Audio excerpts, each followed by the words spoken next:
Banyak riwayat dari orang-orang sufi. Nabi Ibrahim itu pernah ketemu orang Majusi. Beliau terkenal sakhok, terkenal sakhiyah. Ketika ketemu orang Majusi, ya Ibrahim, saya ini sehari saja ngasih makan saya. Kamu kan tukang ngasih makan orang. Terus, ya tapi bisarti antus lima, kamu harus Islam.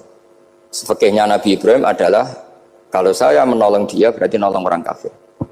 Setelah orang itu lewat, berlalu karena Nabi Ibrahim gak mau hormat, Allah memberi wahyu ke Nabi Ibrahim. Kenapa ya Ibrahim tidak kamu terima satu hari, kamu kasih makan satu hari? Ya karena dia Majusi. Kata Allah, dia umurnya berapa? 60 tahun. Tanyakan, pernah kelaparan kan hanya hari ini? Iya ya Allah. 60 tahun dia kafir tak kasih makan. Minta kamu sehari aja kok gak boleh. Akhirnya Nabi Ibrahim dipanggil orang Majusi, dikejar dipanggil. Ayo tak kasih makan satu hari. Kok kamu sekarang jadi baik? Habis ditegur Tuhan. Terus kata, ahakada yu'amiluni, apa seperti itu Tuhanmu mengu'alamalai saya? Ya na'am. Akhirnya Islam orang Majusi. Jadi itu lagi-lagi ilmu. Jadi yang dikatakan ilmu itu satu teori atau kalimah atau apa saja yang menjadikan kita ini pakem. Meskipun pakem itu kadang sulit diterima orang-orang khusyuk. Orang khusyuk itu ya nyun sewu ada sisi nakalnya, makanya Mbah Mun sering kayak jargon masyhur, zada khusyuan zada jahlan, tambah khusyuk tambah bodoh. Bukan bodoh dengan makna salah itu enggak, memang kadang terus anti ilmu. Misalnya gini, ini contoh yang karena saya ini mengkhidmati ilmu, saya beri contoh yang urusan ilmu. Ada orang sujud diinjek orang fasik, kepalanya diinjek orang fasik. Terus si orang yang sujud tadi ini ada di Sahih Muslim, juga ada di Ihya. Wallahi la yaghfirullahu laka, pakai sumpah, wallahi la yaghfirullahu laka.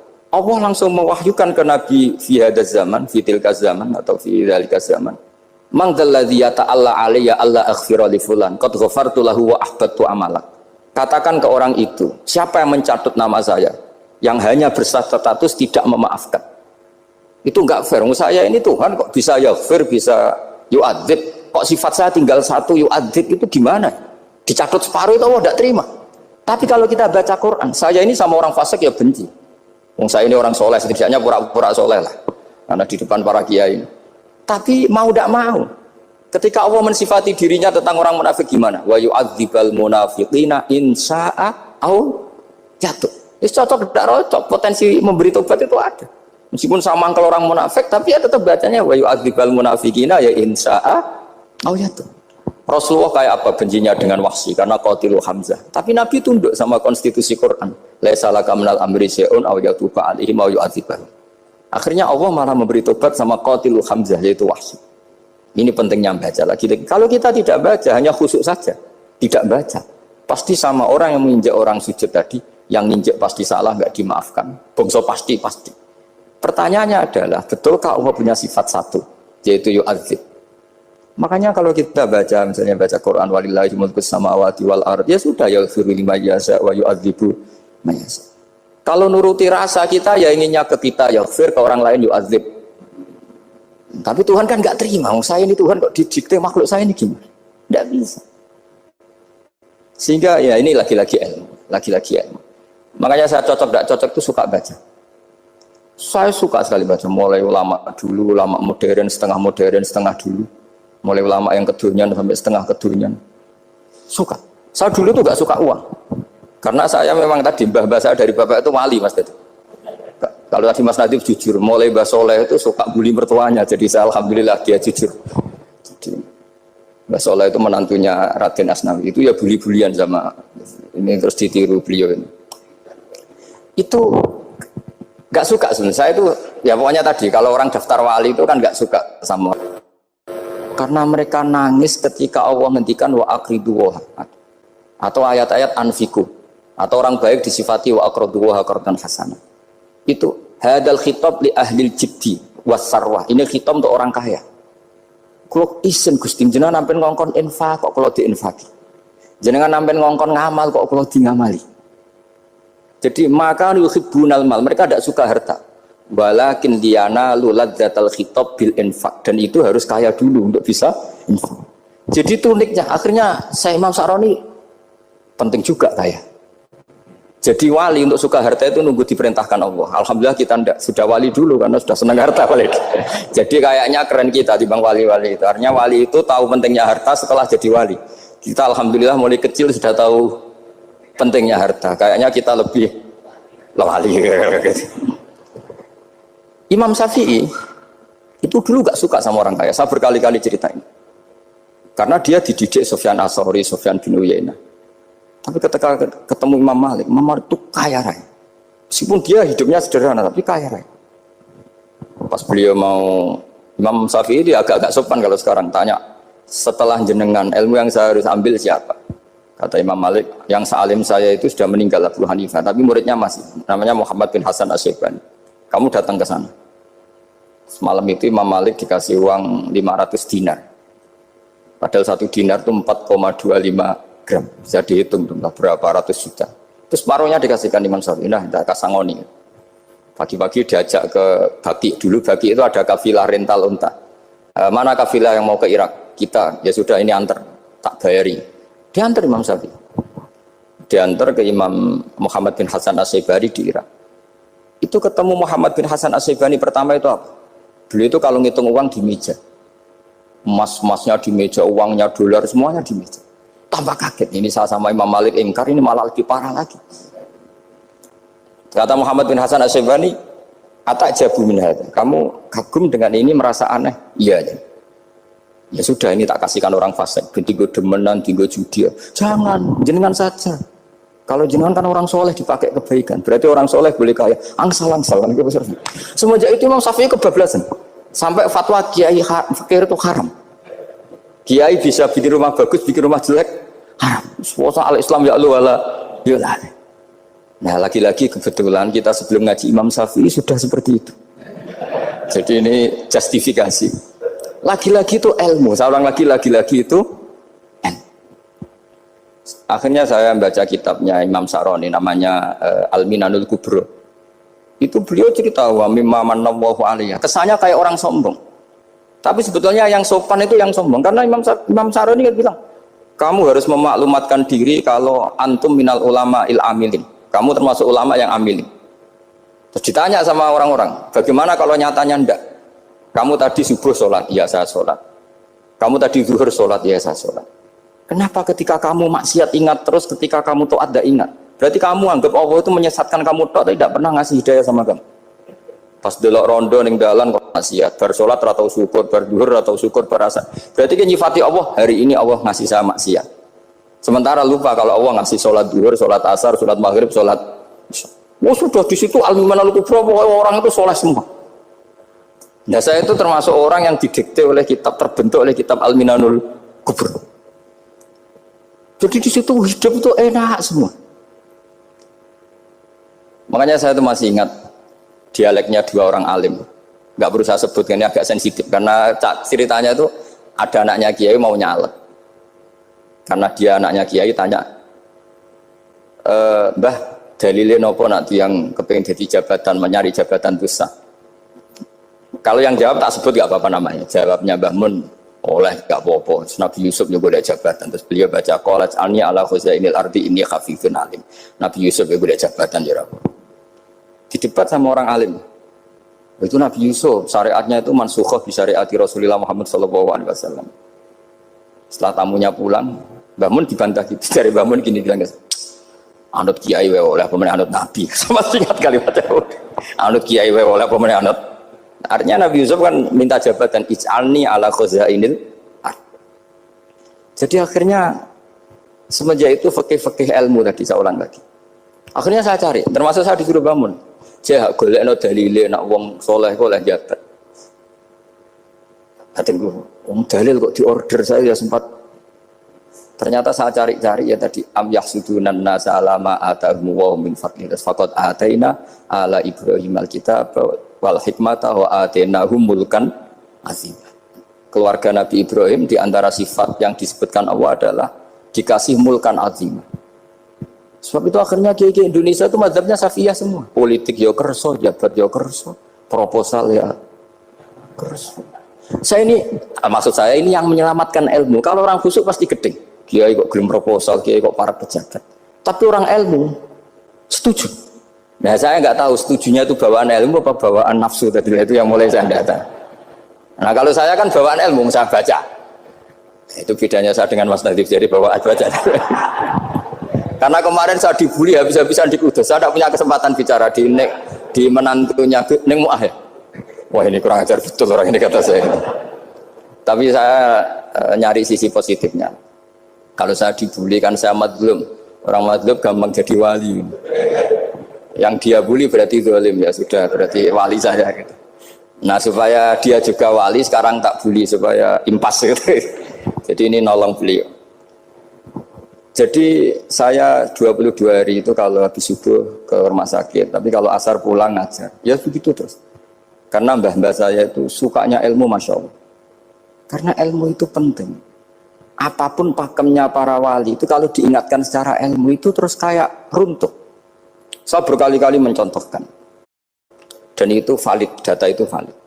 Sufyan bin Uyainah itu orang yang khusyuknya Masya Allah. Gurunya Imam Syafi'i, gurunya Imam Malik. Itu beliau menceritakan dalam kitab Hilyatul Auliya. Nabi Isa itu senengannya itu ceria sekali. Nabi Yahya itu senengannya bersenut, abusan, suka kayak takut akhirat, takut penyakit. Tapi bukan takut corona, enggak ya jelas kan. Saya akhir-akhir ini fatwa, sekarang jangan baca Uwais Al-Qarani, tapi Al-Qarni. Meskipun saya tahu ada yang baca Qarani di kitab-kitab, ada yang baca Qarni. Tapi sekarang wajib dibaca Al-Qarni sementara. Sekali dibaca Al-Qarani itu nisbatun ila. Iya, jadi makanya ini untuk sementara dibaca, ngikuti yang baca Uwais Al-Qarni. Meskipun di sarah-sarah apa bi fathir ra wakila bi sukun, ya sudahlah sekarang harus ijma dulu Al-Qarni ya, karena kalau Al-Qarani itu akhirnya Nabi Isa ditegur sama Nabi Yahya. Mali aroka dohikan ka'annaka ta'manu min makrillah. Saya melihat kamu kok suka tertawa, seakan-akan kamu merasa aman tidak kena azabnya Allah.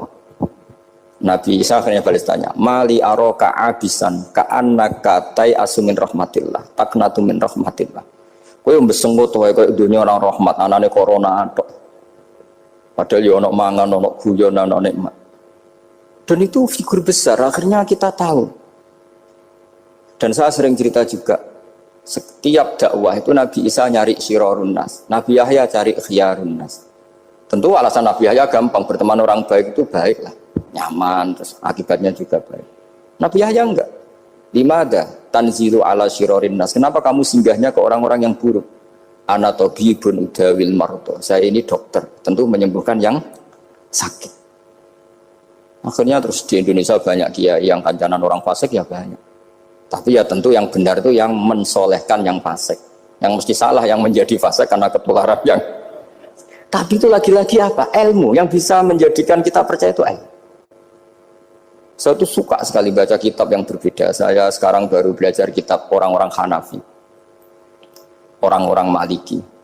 Saya kemarin dikirimin hadiah oleh keluarga Pak Kures. Ada tanda tangannya Pak Kures dari Habib Ali, dari keluarga beliau. Diri kitab namanya itu Sarah Bukhari yang dikarang orang India, orang modern, Anwar ya, Kiai Anwar Shah, orang-orang India ya, orang sekarang. Itu beliau termasuk mujaddid kalau dalam perasaannya orang India. Mensarai Bukhari ya, kira-kira sanadnya Sayyid Muhammad ke beliau itu 3 atau 4. Beliau termasuk orang-orang yang bisa membentuk India seperti itu. India kan banyak syurahul hadis, termasuk Waliullah Ad-Dahlawi, terus Syekh Yusuf Al-Kandahlawi, banyak lah saya. Itu beliau cerita di kitab-kitab itu bahwa ilmu itu harus diungkapkan. Terus beliau cerita banyak tentang kewalian. Sampai dalam cerita kewalian itu unik. Dan terus kayak jadi wali itu gampang sekali. Ya diantaranya itu wali itu mau modal rasido. Sab'atun yudhilluhum wa fi dhillihi wa maladilla ila dhillihi. Itu diantaranya itu wa rajulun da'athu imra'atun datu jamalin wa mansibin faqala inni akhafu. Mau modal gak situ. Wis dijak wong ayu menarik muni ra gelem. Modal ra gelem iku iso dadi wah. Iku yudhilluhum wa fi dhillihi wa maladilla. Ya. Nah, masalah kita ora digelemi lah, itu masalah. Itu sangat. Jadi gampang sekali dalam kitab Al-Minanul Kubra. Dan kalau baca itu enak. Misalnya gini, tentu masa lalu kita yang buruk itu tidak diceritakan orang lain. Dan itu kadang karena gengsi. Tapi kalau melihat hadisnya Nabi itu gampang sekali. Kullu ummati mu'afan ilal mujahirin. Umatku semua itu dimaafkan kecuali yang memperlihatkan salahnya dosanya. Jadi nggak boleh kalau sampean sekolah nggak naik kelas cerita anaknya. Kalau saya dulu nggak naik kelas, kalau punya utang koperasi nggak pernah bayar, nggak boleh cerita seperti itu. Kalau ditanya, bapak dulu pinter nggak? Oh pinter sekali. Harus bilang gitu, pinter sekali. Pernah ranking, Pak? Ranking sekali sudah nggak apa-apa itu. Meskipun dengan makna yang lugawi ya. Saya dulu iskal. Kan nyun sewu, saya ini sering diparani orang yang mau tobat, tercerita Gus, saya dulu sering main perempuan, sering mabuk, tapi sekarang saya mau tobat gini-gini. Karena ini orang awam, tak terima. Tapi saya bilang gini, kamu jangan cerita ke anak kamu. Terus dia cerita, tapi kan saya harus jujur. Karena ilmunya dia baru terlalu jujur itu penting gitu. Terus Pak, pokoknya menurut kula ora oleh cerita, pokoknya ora oleh cerita. Ya Gus, oke nurut. Setelah itu saya nyari-nyari sarah, termasuk kitab itu. Kok bisa orang yang tidak mujahirin, orang yang menutupi salahnya malah dimaafkan, yang cerita jujur pernah salah malah tidak. Sangat-sangat bener. Misalnya seorang bapak cerita, "Cung aku dhisik nak pacaran tak ambung." Misalnya, anaknya mesti suatu saat kan dia puber. Mesti nak ngambung niru bapak ya. Nah, kalau yang cerita itu ribuan atau jutaan. "Cung aku zaman yang pondok iku rezekiku kok bodoni." Kan terus jadi syariatun muttaba'ah. Apalagi yang cerita ini ternyata jadi kiai, ternyata gitu ya tetap jadi kiai. Jadi kalau pura-pura soleh di rumah, pura-pura soleh, seakan-akan di pondok tidak pernah kodok, tidak pernah setor meluntir, tidak pernah apa kan? Katanya, lalu lucunya, oke itu alasan. Alasannya Imam Ghazali itu paling masuk akal. Ini saya cerita, illa aliman barokahnya baca Imam Ghazali. Fa inna wa ta'ala yakrahu zuhurul ma'asi. Wa min asbabi zuhur adalah al-mujaharah. Karena Allah itu gak suka maksiat itu begitu kelihatan. Dan awal dari kelihatannya maksiat adalah semua orang cerita. Akhirnya maksiat dianggap biasa saja. Jadi kalau semua orang cerita zaman mondok nakal itu akhirnya semua orang yang nakal. Oh itu niru kiai ini, karena ini niru kiai. Kan repot. Tapi kalau semua kiai sok suci atau suci betul, dan semoga ya suci betul, kan yang maksiat, yang mau maksiat ini gak punya alasan. Karena masternya gak pernah maksiat. Meskipun sebagian yang seutuhan nggak pernah konangan, nggak tahu, pokoknya yang penting seperti itu. Itu hebatnya konsepnya. Saya dulu ya eskal loh. Kok? Ya tadi kullu ummati mu'afan illal mujahirin. Saya dulu eskal seeskal-eskalnya. Tapi setelah baca Ihya kata Imam Ghazali, karena Allah itu nggak suka zuhurul ma'asi. Allah nggak suka kalau maksiat terlalu muncul. Dan termasuk sebabnya muncul adalah setiap orang jujur menceritakan masa lalunya. Sebab itu kita sebagai orang Islam yang entahlah istilahnya apa, kalau istilahnya Mas Nadib Islam Nusantara atau moderat macam-macam lah. Saya termasuk orang yang sebetulnya ingin nggak setuju, bukan karena menentang. Nanti ngapalkan firqahnya kebanyakan, 72 aja ngapalkan banyak, ditambahi Islam moderat, Islam garis apalagi itu, oh garis lurus, ada yang lagi lucu, ya macam. Tapi setelah saya ulang lagi, setelah baca banyak, itu akhirnya menjadi tahu. Karena apa ya, fitrah salimah kita. Misalnya gini, ada cerita di kitab-kitab Nabi Musa pernah istisqa nggak mandi, kan nggak terima, dia seorang nabi kok istisqa nggak mandi. Saya ini kalimuka ya Allah, kenapa doa saya nggak mandi? Terus kata Allah, inna fihim namaman, di antara yang berdoa sama kamu yang istighosa kubro itu ada yang namaman, tukang adu-adu. Nabi Musa ngajarin Tuhan, ya Allah kan gampang, kasih tahu dia siapa tak usir supaya ndak ikut istighosa, kan selesai. Terus jawab pengiran lucu, saya ini Tuhan, anha anin namimah, saya ini Tuhan yang mengharamkan namimah, maka saya tidak akan nama.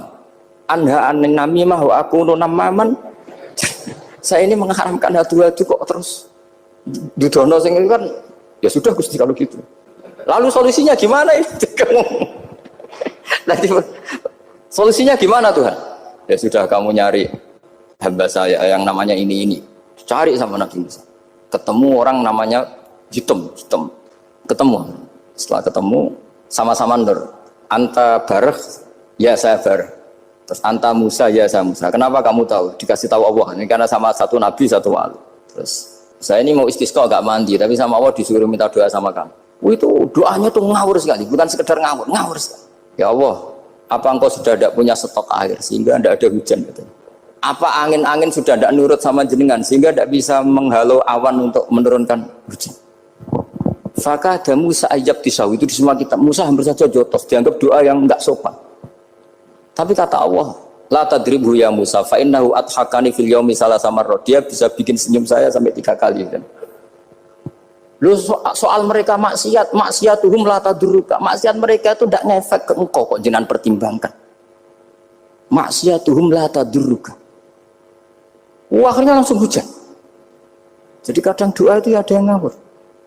Maksiatuhum, makanya saya itu kadang berani berdoa Indonesia aman. Secara fikih ya kadang kok nak gak ono apa-apa sing maksiat meneh. Kadang ya mikir. Ya nak sing taat meneh, tapi kok nak ono apa-apa sing maksiat ya maksiat meneh.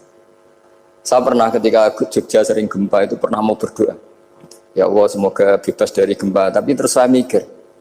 Memang kalau nggak ada gempa ya yang sholat aman, tapi yang maksiat juga daripada menggurui Allah sudahlah, tidak berani berdoa ya sudah Gusti ini dunia ini jangan pun terserah jenengan. Tapi saya sebagai orang muslim sing apian kan ya kepengin arham linnas. Boleh dalil lu kangelan, tapi gara-gara baca kibarek tadi maksiatuhum la tadurruka.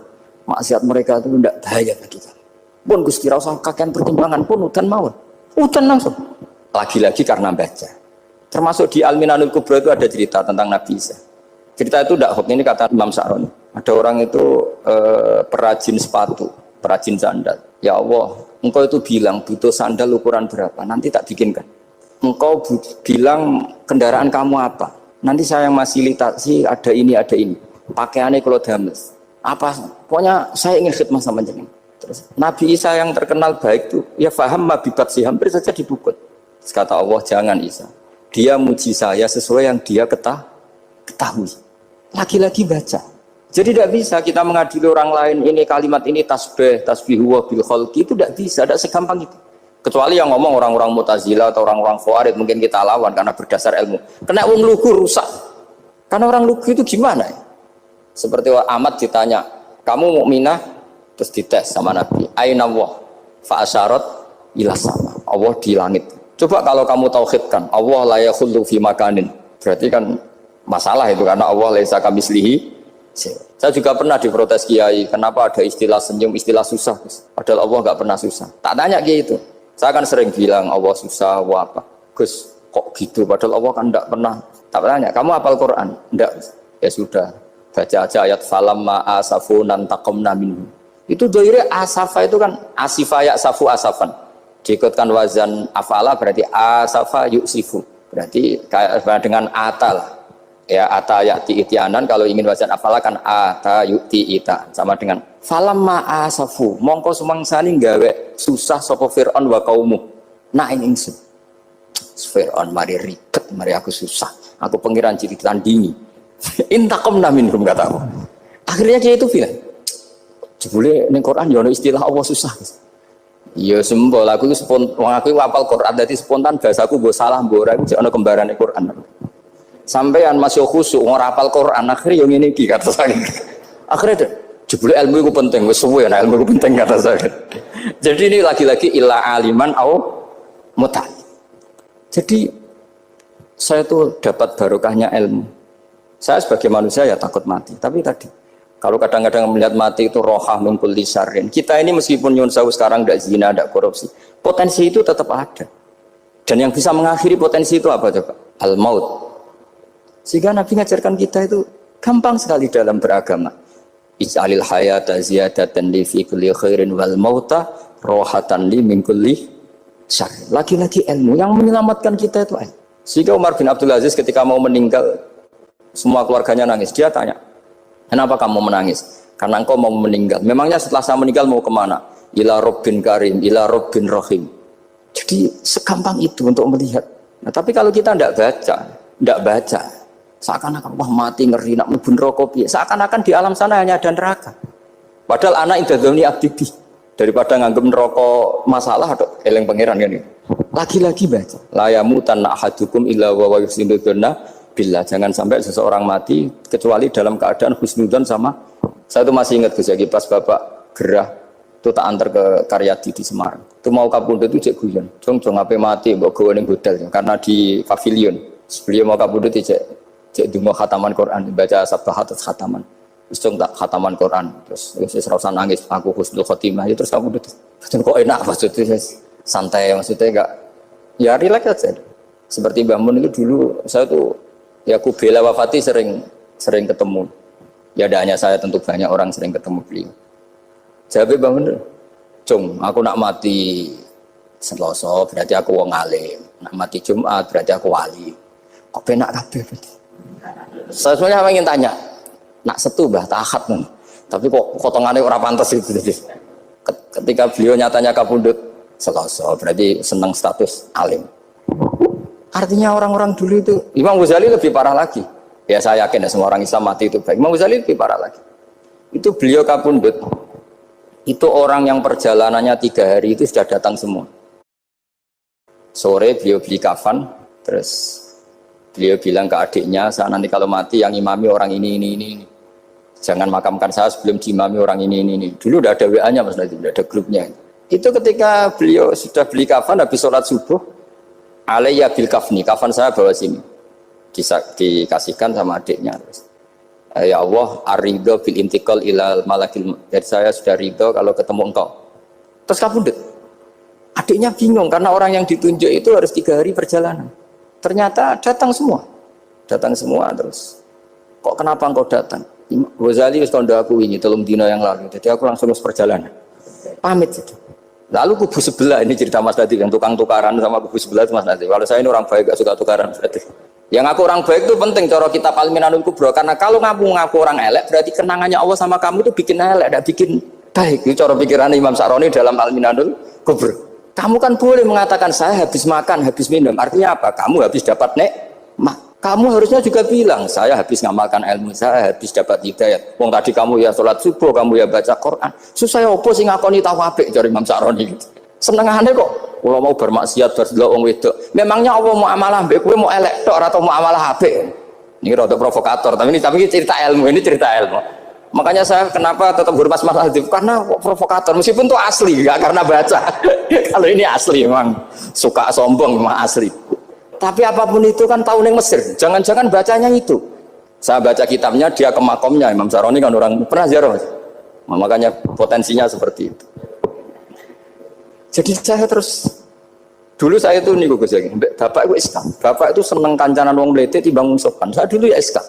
Bapak itu kancanan wong mlete itu. Suatu saat bapak wafat, si pendereknya bapak yang mlete ini tak kancani. Marah orangnya. Mulai terus.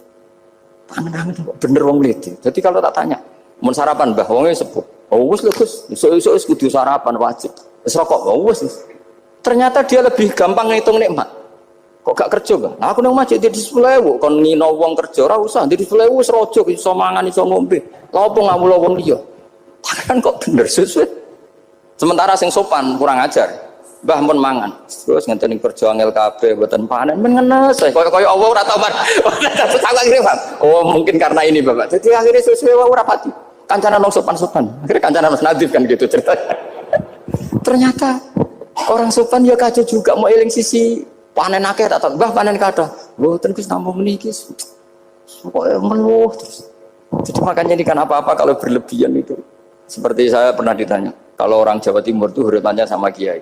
Kalau sama orang biasa itu kurang hormat. Kalau orang Solo itu sopan-sopan. Tapi ya sama-sama ada masalah. Kalau ada kultur semuanya sopan, nanti ya hum yukrimuna aliman wa fasikon wa solihan wa tolihan.